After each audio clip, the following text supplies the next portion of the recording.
Welcome to Ponchatoula Live, the show where we make it easy for you to connect with the people of Ponchatoula. I'm your host, Parker Layrisson, and today I've got a fantastic guest. This person is one of the best respected and best known young businessmen in Ponchatoula. He is a local media icon through the Southeastern sports community. He owns Gateway Ford, an insurance agency. He's a great guy, a family man, a dad, you name it. And just a wonderful person. So with no further ado, I bring out Allen Waddell. Allen, welcome to the show. Hey, Parker, thanks for having me, man. I really appreciate you being here. Why don't we kick things off with you just telling us a little bit about yourself? Sure. Allen Waddell, born and raised right here in Ponchatoula. My dad, my uncle started Gateway Ford back in 1983. Kind of interesting timing. We're about to hit our 40th anniversary here in the next couple of months in April. And really cool. Yeah, really excited. Just been a part of this community my whole life. You mentioned I do some stuff with Southeastern. I've been doing Southeastern media for since 2008 when I got done with my playing career. Kind of got to know some of the coaches and started doing some coaches shows with those guys. And then I evolved into doing some of the football games as well as I do the sideline for them and do radio for WWL on Friday nights during the football season. We do the high school football show, the All-State Sugar Bowl Prep Football Roundup, and married, got two kids, got an 8-year-old, got a 1-year-old, so a little bit of an age difference there, but yeah, been a lot of fun. We got a lot going on in our life, as most young adults are at this point, especially with young kids. I know with you as well, and chasing those kids all over the place. Absolutely. And, just I'm envious of that age gap you have because mine are fighting every day. They're only 2 years apart. Yeah. But I would think 8 and 1 aren't at least putting hands on each other, right? Yeah, my daughter, Tinley, she was the princess for so long. And then my son's name is Crew. When Crew was born, really just she's done an incredible job being like a little mom. That's cool. With me and Elizabeth, and she's been incredible. And my son just lights up when he sees her every day. It's incredible. Yep. Well, that I know my boys love each other, but that's not the experience we get. They show their love in ways like my brothers and I did, which sometimes can be a little rough. Well, I can't wait to ask you about all that stuff in more detail. The Southeastern and sports stuff is so interesting. I know people will love it. I'm kind of relieved to actually have a real pro broadcaster here, a real professional. I don't know about that on the show for a change because I'm anything but. But why don't we start with your childhood here? Because you mentioned your family's been around here forever. You opened up the dealership in 1983, the year my little brother Louis was born. And, we bought Bronco and truck after truck from there. And it's a staple of the Ponchatoula community. It's the only new car dealership in town. And it seems like wherever we went, Gateway Ford was there sponsoring little league football teams, the high school. Heck, last week or a week before, I go out to PHS for the stakeholders meeting, and there you are, contributing, volunteering your time, even though you have these little kids and multiple businesses. Grew up with your cousins, and they were neat guys. I was a year ahead of Buster in school. Just a wonderful family. So if you wouldn't mind, give us a little Waddell family history and tell us what it was like growing up in Greg Waddell's house. Sure. My dad and my mom, they're both from Metairie, Kenner, down in that part of the state, and came up here and went to Southeastern, and that's how they landed up here. And when my dad graduated college, he actually got his first job working for Ford Motor Company, so directly for the company. That's cool. And him and my mom moved to Cincinnati, Ohio. While they were there, they adopted my sister. That was their first child. She's a Ponchatoula graduate as well, and so that's where they adopted my sister. And then they got the opportunity. My dad's brother Don was here locally, and the dealership here in Ponchatoula became available, and contacted my dad and said, "Hey, do you think we can get this?" And that's the job what my dad was doing for Ford Motor Company. Was he was a market rep, which he went around and prospected people for dealerships and helped, with the process of attaining a dealership. And they came here to Ponchatoula and got the dealership. It was over there on Main Street where Fleur de Lis is. And, right. Where that was. And then it was right there. And until 1994, they moved it over to where its present location is now. but started with 3 employees. And, you know, a lot of my early childhood was being around the business also, but my dad was just such a good parent. My mom and dad were such good parents. I mean, they were so involved in our lives, and, you know, we did so many different things together. It seemed like every Friday night during football season, me and my dad were chasing the game and going to LSU games and going to Saints games on Sundays and just doing things together, and really good childhood. And I tell people all the time, I hope I can be as good a parent to my kids as my parents were to me, because they gave me every opportunity in the world, and were always our biggest fans and biggest supporters of me and my sister both. Yeah. Well, that's great to hear, and what a wonderful example it sets for you now as you go into fatherhood. You're of course 8 years deep into it, but you know it's such an advantage to have been a dad who's kind of paved the way, shown you that, and your mom, of course, too. From like a family perspective, was it a rowdy house? It sounds like you're out having just one sister. I'm sure it was different than say the 4 rowdy Layrisson boys who are bouncing off the walls. What did y'all do for fun? Was it a situation where you kind of went out on your bikes and stayed outside all day, or what was childhood like? Because you and I are a bit apart in age, and I'm curious of how Ponchatoula evolved, because it's so different here 40 years later than when I was a kid. But just a decade or two after me, what was it like for you? Well, absolutely. And Parker, you know this because you've been around here a long time too. But where we grew up and where my parents, my mom actually still lives there to this day, is out there on 22, almost to Springfield. Right before Buffington Road, over on the left, the 2-story blue house. And I can remember as a kid when you would leave town on 22 heading out towards that direction, there was nothing. There was no neighborhoods, and then you started seeing Belforet pop up, and Charlotte, all those neighborhoods pop up. It was dark heading out that direction. So I used to complain all the time to my parents, hey, I want to live in a neighborhood. I don't have any friends to play with here. I'm out here on the highway. Yeah. No neighborhood. I can remember a lot of my friends lived in Bon Air, and like I said, Cheryl's Meadows. I can remember literally summer. And now as a parent, I think to myself, would I do this today? But I can remember like times in the summer, my mom would just drop me off in the neighborhood. Like nowhere to go, just drop me off. Great, yeah. And say, hey, go play. And I just go to friends' houses. We play all day and then come back and get me later that afternoon. It's almost like a stray dog or something, River Ranch one weekend, Charles Meadows the next, yeah. But the only way I had a chance to ride a bike was I had to ride up and down my, our driveway. Yeah, thank you. There was gravel for most of my childhood before Dad paved that thing. But that was really most of my childhood was, trying to find other kids and play with those guys. Yeah, that's wild. Well, what was the school experience like? Tell us about school coming up. And I know you ended up at St. Thomas for high school and then Southeastern for college. But before you got there, where'd you go and what was it like? Yeah, I was a Ponchatoula student. I mean, went to all the Ponchatoula schools coming up, went all the way through the junior high through 8th grade, and then made the decision there before after my 8th grade year to go to St. Thomas. It was a good experience. Met some of my best friends in the world that I'm still close with today. But yeah, went through all the Ponchatoula lower grades and had a fantastic experience. Doing that as well. Rode the school bus every morning, caught the bus out there on 22 and got to ride. Who was your school bus driver? Do you remember? Did you have the same one? No, I had several. I coached with a school bus driver, Marshall Graves. So I know they have that special connection. Every once in a while, we'll be walking by a different team, and you can always tell when it's somebody who rode his bus. They're like, that's my driver. Yeah, absolutely. And Parker, I was always, because where we were located on the route is I was like the first one on and the last one off. Yeah, so I had long bus rides experiences as a child.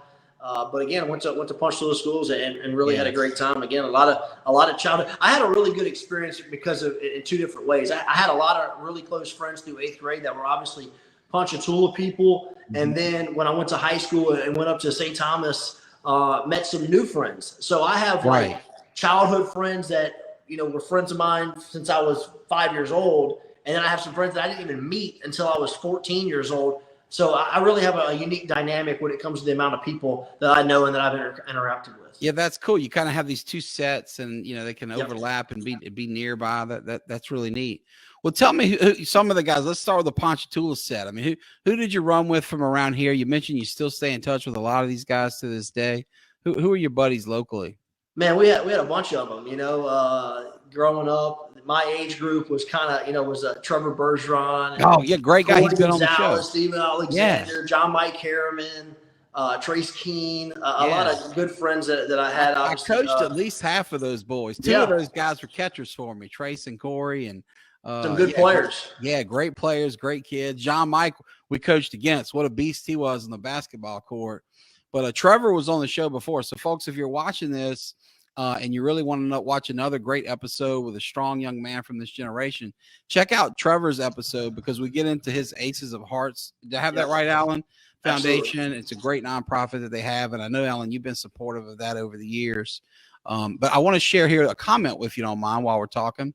We have Mandy Braywick. Mandy, thank you. Speaking of great people who have been on the show, and she says that she loved the Waddells, that Mr. Greg's done so much for the community, and Alan, you're now making that family proud, and Miss Janet's an incredible woman. And anyway, y'all are great family friends. So Mandy, thank you for saying that. That's of course all true, and we appreciate you chiming in. But as I mentioned, you have the ability, we're talking live here. So if you're watching live and you have a question or comment for Alan, by all means, put it in the comments. I'll do my best to bring it up here on the screen. But you can also go back and check out old episodes. So if you want to see Trevor talk about, playing baseball up through Southeastern and the Aces of Hearts, go check that out. If you want to see Mandy talk about selling real estate and all the great things she does, go there. We're now almost 100 episodes into this program. And we're here with Allen Waddell with Gateway Ford, and we're talking about the good old days of his childhood.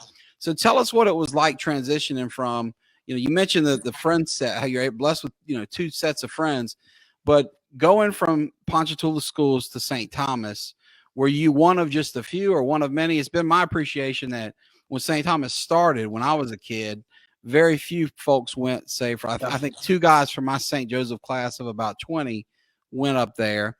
But now I see, a night or 2 ago was senior night at St. Thomas for the basketball team, and my niece Avery plays. She's a student of the year up there. And I see a ton of Ponchatoula kids on the floor and their parents in the fan. So what was it like by the time you came through? Were there a lot of you that kind of made the trip up, or were you just one of a few? Not really. When I went to St. Thomas and, looking back at this, it was a serious leap of faith for me in the fact of I didn't really know anybody. I went up there and I just made my way, made some friends, had some really, I'd say some more Ponchatoula people.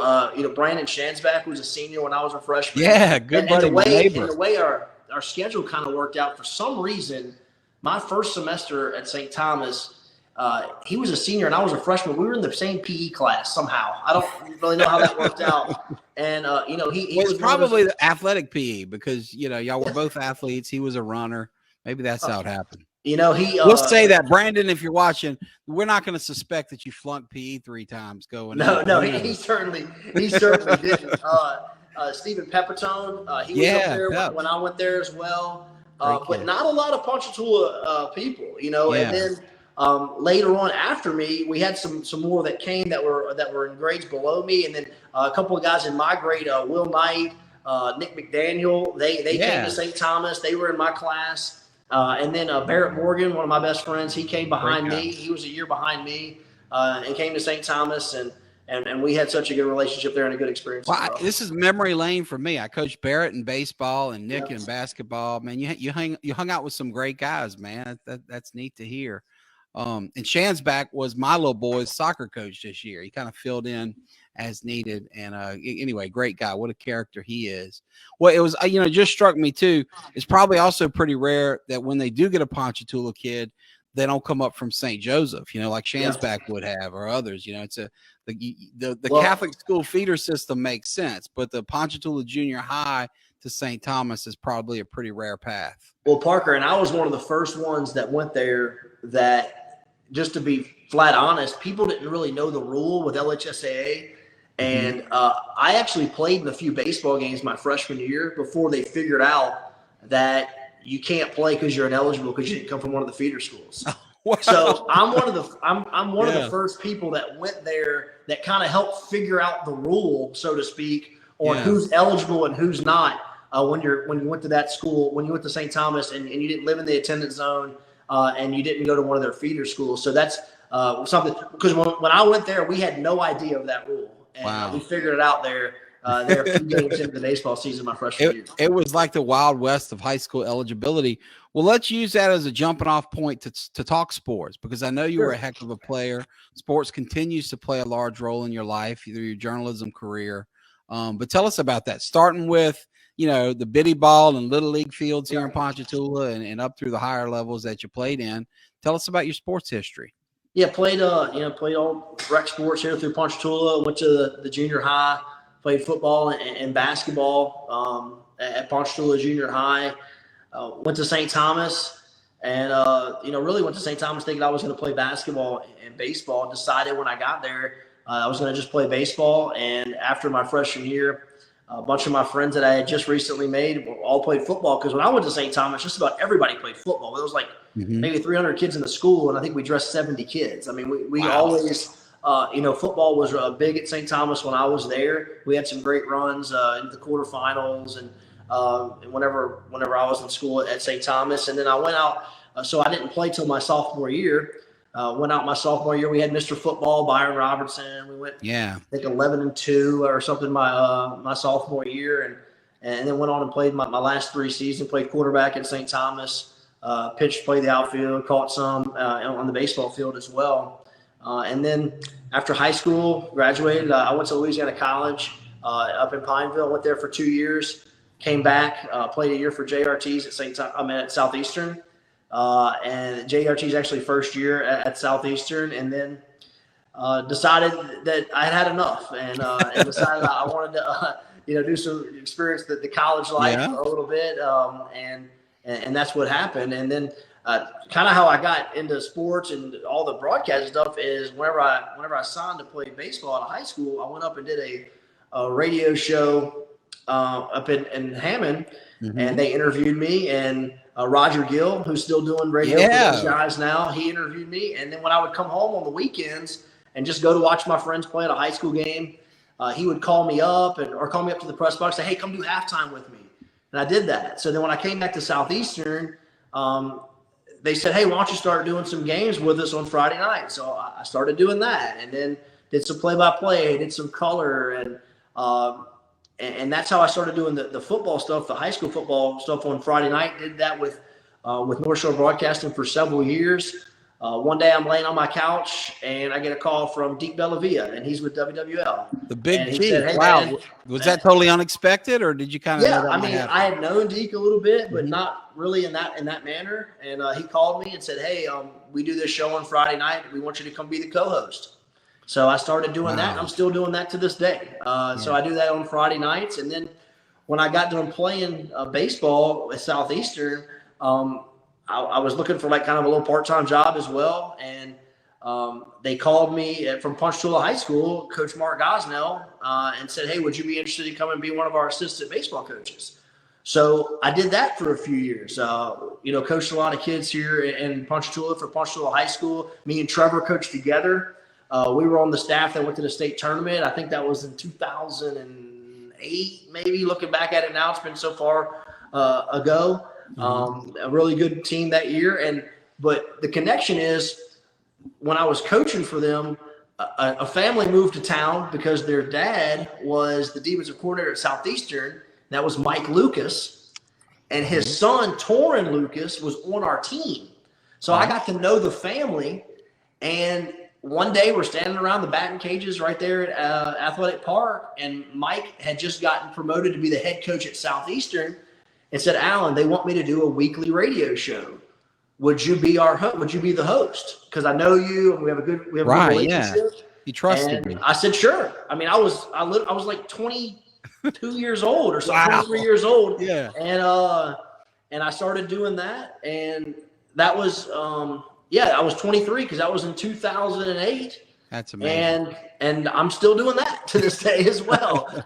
So after I started doing Coach Lucas's radio show, I played for JRTs. When he was when they gave him a radio show or a TV show for baseball, he said, hey, will you host my show? So I just kind of got pulled in, and the rest is history. The go-to guy for all of them. Yeah. Well, tell me this. Let's take a brief moment. if you will, to pass along some advice here, because you're a modest guy, so you're not bragging about all this early success. But you have to have reflected some on what got you there. As Southeastern's got a phenomenal broadcast journalism, program there. Some of our friends like Mark Verbois have gone through the program and done TV and radio and other things. But what advice would you give to a youngster who wants to be like you when they grow up, that would want to do the type of radio shows and all these different shows you've done? When you look back on it, would you mind sharing some secrets of success for that next generation?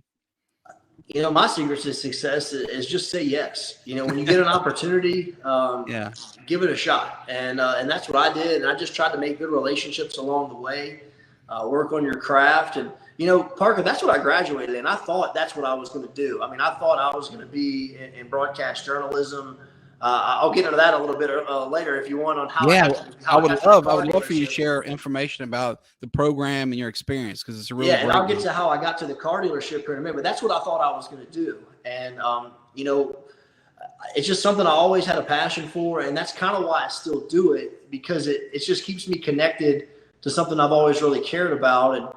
But when you get opportunities presented to yourself, say yes. And if it's for free, do it for free. Yeah. Go and just work on your craft and get anytime you have an opportunity, make that connection, because you never know where it could lead you. You never, right. if you just say yes that one time and you go knock it out of the park, then you might get asked again. And so that's really and it puts you in the room with the big dogs, so to speak, right? I mean, if you hadn't said yes to playing a sport you didn't expect to play when you got to St. Thomas, you wouldn't have made all these football contacts and ended up on that journey and said yes to playing, for Jay at Southeastern in baseball. And yeah, you're right. That's a big part of it. I think a lot of us wake up closed off, dying to get our head on the pillow and, eager to say no 100 times during the day till we can get there.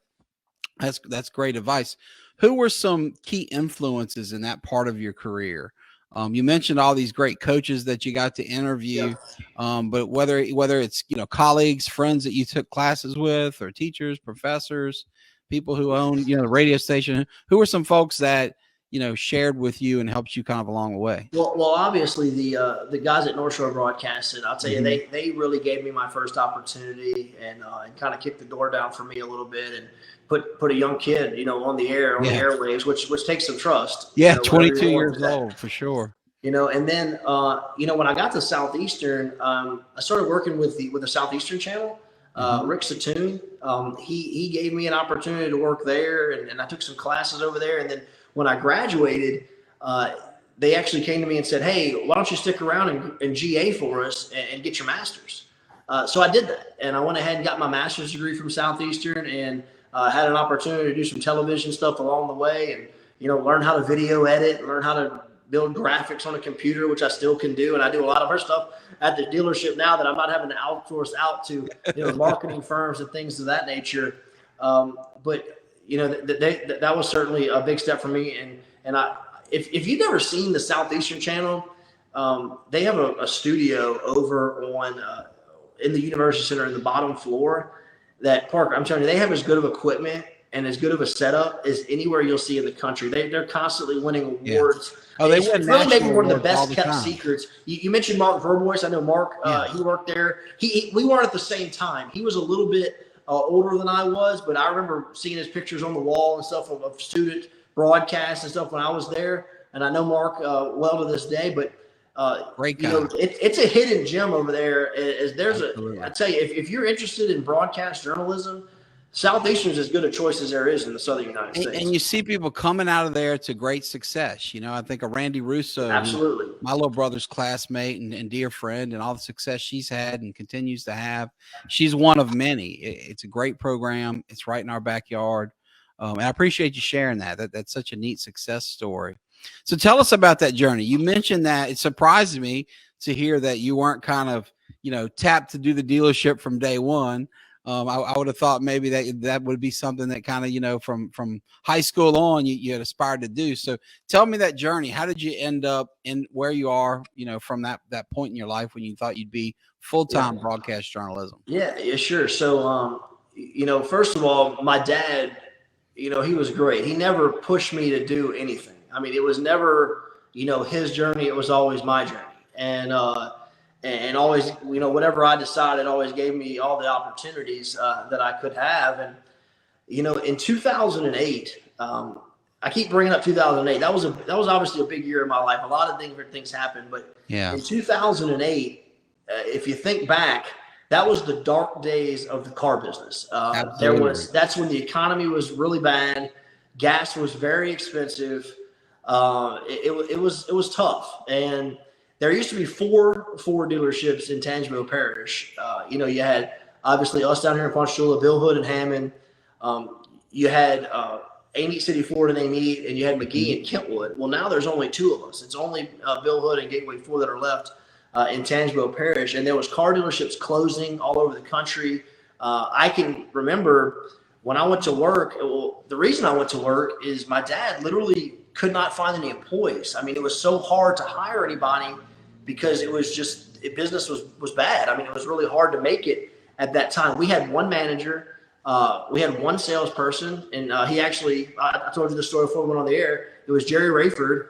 Whose house, whose family's home we're sitting in. You're sitting in the Rayford room. Jerry sold me this building, a dear friend. He worked for my dad before he worked for your father. Exactly. And so I went there and worked with them. And just because we needed another body, Dad needed another body just to kind of keep the doors open. And I went and really just fell in love with the business. And I had been around the business my entire life.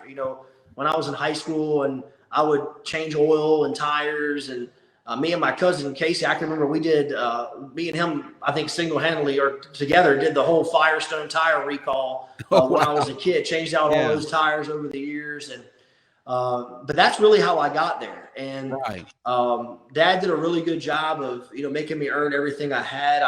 It doesn't sound like a silver spoon experience when you talk about it was not. changing tires on every Explorer that comes through the door or whatever it was. That's hard work. Yeah, Parker, I'll tell you, I've done just about every job in that dealership. I've done pretty much everything. I was a salesman for several years. I worked in service. I worked in the collision center. I've learned how to do a lot of the things up there, and that was kind of my dad's always his mentality is you got to know what's going on in every department, and you got to, if something happens and you got to step in, you got to be able to do that. And that's kind of what we've always done. I mean, we've shown incredible growth over the last several years, but I can remember when there wasn't that many employees. And we have some long-time employees, and we have some people that's been with us for a very long time that's really made our business what it is. And they've done such a great job of helping me, get to where we're at. Well, Mandy's back on here, and she wants you to come out of retirement and change her oil, she says. I can do it. It might take me a little while, but I can do it. It sounds like you could. Well, so you didn't get the silver spoon treatment. At what point did the switch click for you to say, I want Dad's job. I want to take this over, this legacy, run the whole shebang. At what point did you make that decision? Was it gradual, or was there a light bulb moment? I don't know if I ever really did, Parker. It was just kind of, I would, every day I would just go to work and try to do something good that day. And Dad would just kind of let me know, when he thought I was ready to do something different. And, and that's where we got. And then, a lot of people know our story, but, I lost my dad to cancer, in late 21. And it was hard. I took over in a situation, where I think I was the youngest dealer in the state. In Louisiana, and I had a lot of things put on my plate that I just, to be honest, don't know if I was really ready for, and still learning to this day, trying to get better every day and learn as much as I can, because as great of a job as my dad did preparing me for running our business, there's still stuff that just wasn't covered and stuff that you didn't know, and there's challenges that come up every day. I mean, dealing with COVID and dealing just a couple of months after my dad passed away, not even a couple of months, I think a few weeks after my dad passed away, we had the big hurricane come through and had to close for a week. So there's just been so many different parts of our journey that been thrown on my plate over the last couple of years that certainly have been challenges, but been rewarding in the same part. But there's not a day that goes by that I don't miss my dad. And, I tell people all the time, and I firmly believe this, that it was one of the joys of my life, and I got to work with him every day. Yeah. I got to get there every day. And what a blessing. And you know, of course, he's your dad. He's your hero. You grew up with him. But he was also a community icon and somebody who was so deeply respected. I'll give you an example. I spent the first 12 years of my private practice here in Ponchatoula renting space for my good buddy Andy Edwards. And as you know, one of your father's dear friends, Yep. who was his attorney for years.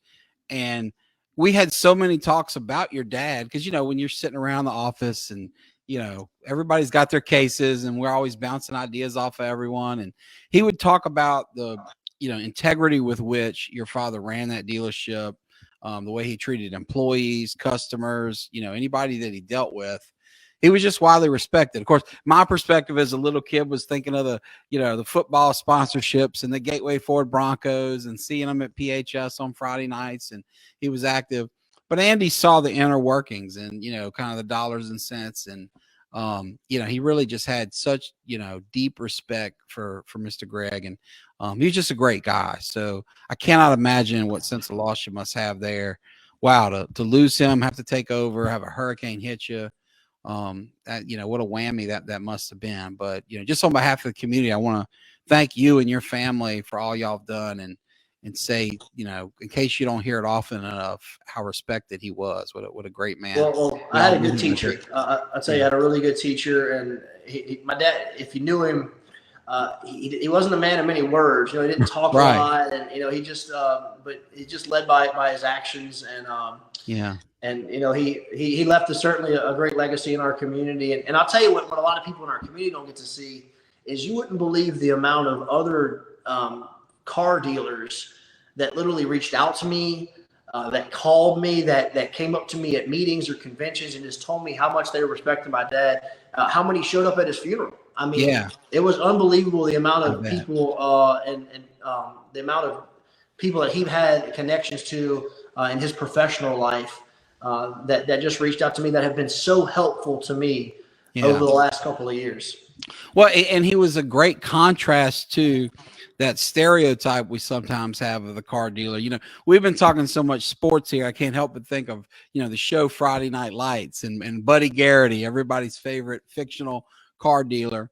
But your father was the antithesis of that showboat. Look at me, Ronnie Lamarck. Let me get on TV and sing like I'm an icon. You know, he was just a real deal who led by example. He was a man of action more than a braggart with words, and was just a great guy. So that's cool. Well, Parker, I'll piggyback on that for 1 second. And I actually made this comment at his funeral. The thing that was unique about my dad is, you know, our business is very, it's a lot of generational. Like you have a lot of long-time dealers that like they're the second and third generation. My dad wasn't that. You know, he had to figure this out on his own. He was self-made. You know, he didn't have any money. You know, he figured out a way to make money and make it work and grow from 3 employees. Now we're up to around 40. Wow. So I tell you, anybody that operates a larger business understands that how hard it is to get started and what he started. Him and his brother Don. You know, it was really, really impressive what they did. Yeah, both of those guys, just you know, larger than life in this community. Well, give us a window into a day in the life of a dealership, because you're right. You're now 10 times as big, you know, as it once was. 40 employees just baffles my mind. I have this little office that runs out of an old house. I can't imagine 40 people. What's it like, you know, from top to bottom, from your seat to be, and if you will, after that, maybe we'll lead into the services you provide, because you do much more than just sell F-150s. So, but if you would just give us a feel for a day in the life at Gateway Ford. Well, I'll say this, you know, any of our customers that are watching this or any potential customers, you know, our customers are what makes this our business, but you know, the last couple of years has been unbelievably challenging, Parker, as far as if anybody that watches the news or reads articles, you know, there's a lot going on inside the car business with supply chain and microchips and parts ordering issues. And our staff has done a really good job of kind of navigating that because, you know, every day for me, it looks different because when I get there, and one thing about us in our family as well is we were always there. There's a lot of absentee dealers and owners in the car business. That's not us. We're there. We're there every day, interacting with our employees and interacting with our customers. But it's just been like battling fires. Hey, why is this part on national back order and I can't get it for 6 months? Or I ordered this truck a year ago and it hasn't come in. We're having those type of stories. Why has my car been in your collision center for 5 months? Well, because we can't get the part that's needed to finish the job. So we've had a lot of challenges. Our business has been good, but it's been hard. And I've been telling, that's one of my phrases I say all the time is, we've never been busier, but it's never been harder. And that's what's been going on inside of our little world over there on Highway 51. Right. But I think we've done a decent job of maintaining all that. Can we do better? Absolutely. Well, y'all do a great job. And let me tell you from my point of view, which is very limited, but just to use your collision center example, I'm an injury attorney. So I help people that get in car wrecks, truck wrecks, etc. And we help a few hundred people a year in that situation. None of those cases have ever been more personal to me than my own mama, just as a Ford product, endorsement, she got rear-ended with a ton of force by a big truck, and her little then white, Ford Explorer took it like a champ. But I think she had $16,000 worth of damage, and Dad was adamant that we get it fixed at Gateway Ford. There was nobody else he trusted but your family to do it. So that's a big deal in somebody's life, whether it's like I've got a dent in the side of my car right now that needs fixing. And I've not been to get it done because I know how long it takes these days, because I see clients fighting it every day. But, y'all do that job really well. And whether it's my mom who, went to Gateway, got all that. I mean, how much work goes into $16,000 of body shop stuff, but that car served her probably close to another decade after that, and you do it with integrity. And when you do have a problem, you're upfront with your people. You don't lie to them to trick them into putting their captive car on the lot so you can get to work. And we take that for granted around here in Ponchatoula because you're the only dealership in town. But as a guy who represents 200 people across the region, I can tell you that's not industry standard. I see some real horror stories of people in that situation. Everybody knows the tropes about, sales and stuff and the traps people can get into there. Yeah. But so I want to commend you on a job well done, because that's something your Uncle Don, your dad always did well and honorably. And it sounds like you're carrying that legacy on. Yeah, we're trying to. And, listen, our staff, they have a lot of anxiety on them. And the fact that we're trying to do as good a job as we can for our community, for our customers.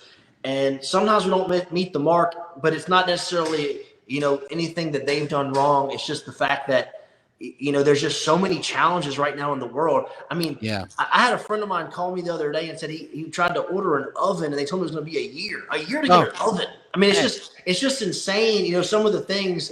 You're looking at a guy who's been waiting over a year for an oven and over a year for a refrigerator and all this stuff. My patient wife is better about it than I am. But you're right. Supply chain issues are happening all over the world, and manufacturing is just hit. It's the new normal, and you can't do anything about that in Ponchatoula, no matter how comparatively rich and powerful and successful you are by our local standards. You can't make the Chinese build a component part any quicker than anybody else. So. Thank you for sharing that with us. I want to ask you something because, again, you are so widely respected despite your youth as a successful businessman like your father, whether it's lessons you learned from him or lessons you learned from the hard knocks of trial and error. What are some things you would share with a young person that wants to go into business? I asked you earlier about following you into your career in broadcast. But what are some kind of business lessons you would give to maybe that young student who's either getting his MBA at Southeastern or studying small business? Doesn't have to be specific to running a car dealership, but anybody that aspires to one day be the boss, the owner, the guy in this big chair making the big decisions, either on how to get there or how to succeed once you're there. What would your advice be? Well, first of all, I think a lot of people probably look at me and a lot of people that look at second generation business owners and say, oh, well, you had the easy way. Your dad was the boss and you just kind of took this over. And not saying there's not some merit to that, but you have to work your way up, and you have to be willing to start at the bottom and pay your dues. And, people that are coming right out of college, you're not going to come right out of college and make $100,000 a year. Those days aren't, that's not realistic. You have to be willing to take a job and excel at that job and be on time, be presentable on an interview, do the things that you can control, have a good attitude. That's the things that I talk about with my people all the time. Let's control the things we can control and do the best job we can do as far as getting better, and let's try to improve ourselves every day. And that's things that we try to do. My dad used to tell me all the time, anytime I'd go to him with a problem and say, hey, this is going on, what should I do? And he would just say, hey, do the right thing. What's the right thing to do? Mm-hmm. And that's, and that's kind of how we've built what we've done, and how I've built my career, is just trying to do the right thing in every situation. And do I always do that? Absolutely not. Make mistakes every day. But again, just those little things, Parker. The younger generation, and I'm not trying to say the younger, like I'm like really old. Again, I'm 37 years old. But when you look at younger kids that are coming out today, 21, 22 years old, it is a different world than just even 15 years ago, 16 years ago. Absolutely. For me, it's just a different world. Things are different. You were taught differently than I was taught. But, do those little things. Again, be presentable, show up on time, have a good attitude, say yes. Don't say no, say yes. Look for reasons to say yes.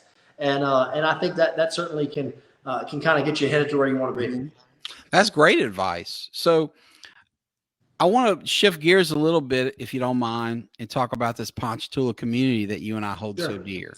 I mentioned earlier, we were recently at this PHS stakeholders meeting, and, we're digging deep there on some issues on, how PHS can continue to contribute to this community, be the leading high school in the parish, but get even better, move up from that high B to an A grade. And you've got skin in the game, even though you didn't go to PHS, you're there. So I guess what I'm getting at here, Allen, is, you don't have quite the hard scrabble story your dad had. Okay. You could be anywhere in the world. You're a car dealer's son, and you could have, and you got a master's degree and all this talent. It starts with kind of why Ponchatoula, and then let's talk how you view this community and where it's going, if you don't mind. One question is kind of what brought you back here? What do you love about Ponchatoula? And after that, I'd like to kind of talk about your vision for where you see the town now and where you think maybe it's going. Well, first of all, I love this community. This has been my childhood. This is all I know. I have lived other places, but always knew I wanted to come back here. And Ponchatoula is important to me. Anybody that owns a business, Ponchatoula is important because you're trying to attract people to come and be a part of your organization. Well, where's your organization? My organization is right here in Ponchatoula. So, having good schools, having good places to live, those are the type of things that drive success, not only in our community, but drive these businesses as well that are in the surrounding communities. And we have so many people here. There's so many great things about our community here in Ponchatoula. It has exploded. It's unbelievable what it looks like when you drive west on 22 or east on 22 over towards Beatico, the amount of houses that's gone up. The schools have always been great. And I know that from just the meeting we had, last week or 2 weeks ago, the principal and the support staff at Ponchatoula High School, they're working extremely hard to take a good school and be a great school. And I think they're heading in that the right direction. I'm glad you mentioned that because I came away extremely impressed with what Dr. Caminita and Michelle Hills and all the people on that team. Of course, there are so many great leaders at that school, from my old classmate Brandy Daniels to many other, But I agree with you. I think they're really working hard to get there. But please continue. I didn't mean to cut you off. But we just have so many things to offer, especially geographically. I mean, this place is a hotbed.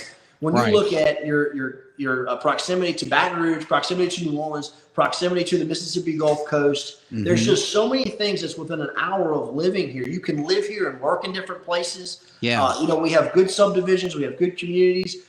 You look at the Ponchatoula Fire Department, how outstanding that is, how much they take care of our community. There's just a lot of good things that our place and Ponchatoula has to offer. And I'm one of the biggest guys around here that's always fighting for this community as far as defending it. Anytime something's said negatively about our community, but we have so many good things to offer. Right. And just look at the amount of people that have moved here.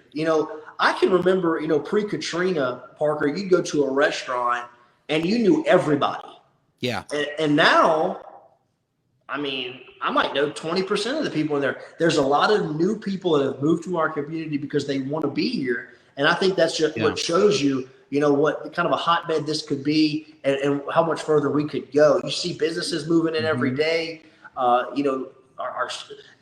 what they do at Christmas time and how clean our streets are. Yeah, there's a lot of really good things that's going on here in our town. Yeah, you make some great points, and you're right. It will humble you if you go spend 10 minutes at the front door of Walmart or any big business that's got a lot of traffic here, Rouse's, Racetrack, you name it. But you're going to see so many more people you don't know than you do know. And that's a stark contrast from the Ponchatoula we grew up with. Absolutely. I remember well when I worked at Hi-Ho for 4 years in high school, your dad, his brother, y'all's family were among my best customers. Okay. I fed more Waddells than I can remember, but you kind of knew everybody that was coming through, or most people at least. And it's a different world. And there are pros and cons with that. Some people sit around griping. We can't get that horse back in the stable. The growth is here. It's happening for all the reasons you mentioned, this great location. But what we can do is capitalize on that and keep, that small town sense has made us special all these years. If you don't mind, I want to share, we've had a few good comments come here from dear friends. Trisha Nicholas, who I know we both know and love, says that she loves the Waddell family. Y'all are amazing. And she appreciates all the things you've done for her mother-in-law, Mrs. Judy Nicholas. You're part of their church family and just had their back, for 30 years in church service. So, Trisha, I love you. You've been so good to my little boys, and she's the sweets lady. Whether you need some delicious ice cream, candy, or a good time, you name it. She's got a new location here on Main Street. I don't know the exact street address, but it's over there on the corner near the old Richardson's Hardware, across from Rainbow's Daiquiri. And just an amazing person. She and her husband Scully, they're a wonderful family. So Trisha, thank you for tuning in and sharing that. And then Mandy is back with a wonderful comment about your dad. She says, Mr. Greg will always be one of her heroes. He was an absolutely great man. And hey, write this down because this sounds like a binding promise. I don't know if it's legally enforceable. I should know. But Gateway 4 will be the only place she ever buys a car from. And she says your collision center is top of the game. Mandy, of course, you're right. Thank you for sharing that. Allen, I promised you I'd get you out of here on time, and we're near the end. We've talked about your business, your childhood, all your different careers. I do want to briefly mention that Gateway Ford is not your only business. You also own an insurance dealership, right? Or an insurance agency. Is that correct?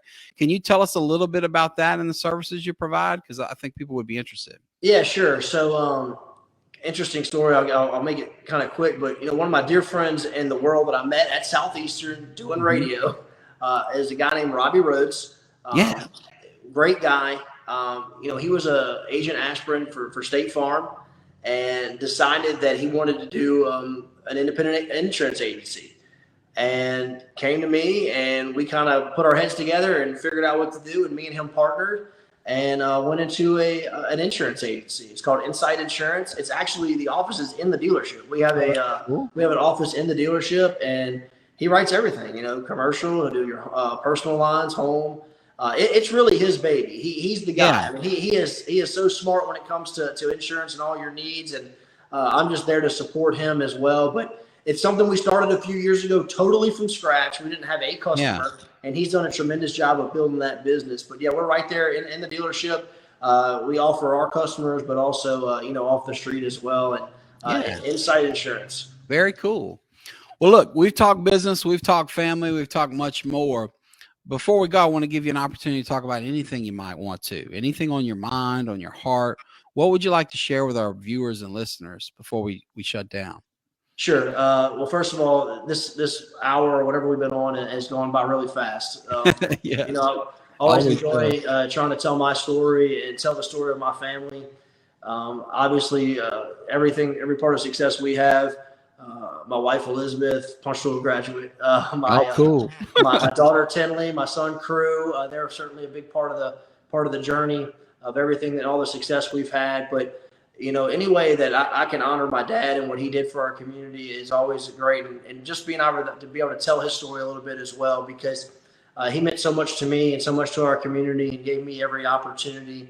And I love this community. I love our town. And I think that, there's so much opportunity here to even get to grow more than we are. And, you look at that and say, where are you going to put anybody else? But, there's the quality of people that have been attracted to our community, the quality of business people that have been attracted to our community. Just look at what's going on, north of us there on 51, all the businesses that are popping up and all the traffic from the hospital south heading down here to Ponchatoula has been remarkable over the last several years. And I'm just glad to be a part of it.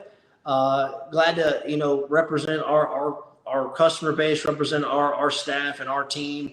I think our team's as good as anybody that we have that's out there. I would put them up against anybody. They care about our community. They care about our customers. And do we do everything right? Absolutely not. But we try every day to do our best. And I'm just proud to be a part of that, of what's going on here. And but Parker, again, thanks for having me. I'd love to sit down and chat with anybody if they have any questions or want more information on anything we do, any services we provide. Yeah, how can they get in touch? What do you share with us? Phone numbers, email addresses, whatever your preferred method of communication would be.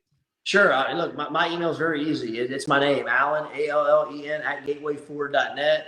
You can contact me there as well. I'm on all the social media platforms as well. Come by. Let's have a cup of coffee, always free there at Gateway Ford, and sit with us and talk. I'm there every day. And, listen for me on during football season. And I'll be back on the air here in a few months. And, that's great to hear. But looking forward, Parker, to where we're headed. But I got to ask you, what took you 100 episodes to get me on this thing? I didn't know I was that far down the totem. Well, you know what it is, and candidly, you and I didn't see each other. So you noticed as soon as I see you in the community, you're on within a few weeks. This is a side hustle for me, right? We don't have advertisers. We make no money. It's just a little passion project. It's fun. So I'm pretty lazy from a production standpoint about booking guests. Well, Parker, I'll tell you this, just to kind of toot your horn a little bit, and just for the watchers, listeners, Parker didn't pay me to say this, but look, Parker is very important to our community here. He's a staple of Ponchatoula. I've been following this program. I'm a Facebook follower of it. I always see your guests, always pay attention to it. And I think this is awesome. Just allowing all the community members a platform to be able to see and hear from people that are right here in our community that we interact with every day. So I want to thank you for putting this together. Not for me, but for everybody out there and all the previous guests as well. I think this is an incredible tool that I don't think a lot of communities don't have this. So be very thankful that Parker has put this together. Well, I appreciate you saying that, and it's been fun. It's been so rewarding, and getting to know friends like you better, or meeting new people in some instances, and just sharing positive things about the community. There's so much negative out there. Social media, people whining. The news is nothing but tragedy all the time. So I just wanted to do something where we could share these unique and compelling stories. And I owe you an apology, Allen. I should have gotten to you quicker. Like you said earlier, are we perfect? No, not even close, but we're trying. And I'll try to do better moving forward. But you've been a great guest. This has been a super interesting story. And I love that we talked so much about your dad. He was always somebody I admired. Yep. A truly great man. And one thing I know about your dad is he would be really proud of you. The way you're raising those two kids, the way you're running your business, the way you're remembering him. I cannot imagine how proud he would be of you. So with that being said, I would say goodbye to our guests, to Allen, and goodbye to our viewers. We'll be back next week, same time, with Ponchatoula Live. Thank you so much.